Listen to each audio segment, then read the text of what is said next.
things have been very positive the way we've been talking about earnings lately, with a third quarter of earnings surprising better than expected. But there's something happening under the surface that is not looking so good, and I want to talk about that now. That is the idea of negative earnings, or if that sounds a little bit weird, basically unprofitable companies within the United States stock market. And it's getting bigger and bigger. So let's start by looking at just where this is happening. I don't think it's any secret that anybody who's been watching the equity market knows that things have not been good for the energy space, of course. Now, that's the only thing, though, is that it's not just energy companies. This has basically been happening across a couple different sectors.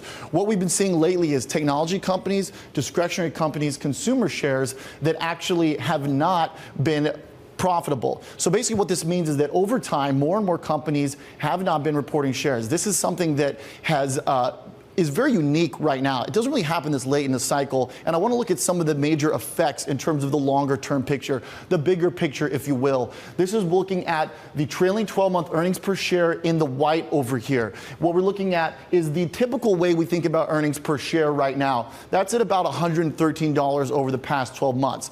We all know that. What we don't know is the blue line here. This is what's looking at the earnings per share minus the companies that are actually losing money. So that's a drag on the overall earnings. That's not a good thing, obviously. That would put earnings, without those negative losses, that would put earnings closer to about 117, would actually be the highest ever. Whereas in reality, overall, we're actually slightly below the peak in 2014. And here's the display of what actually happens in terms of the spread between those two. This is the chart here. You can see the peak in 2014. More and more companies over the past 3 years have been actually tallying up some losses. That's not a great situation. Now let's move it over to the possible explanation for why. This is getting a little bit speculative, but I think it fits into the trend that we've been seeing in the market with growth versus value. If you follow me on this, basically what we've seen is this explosion of growth companies the past couple months.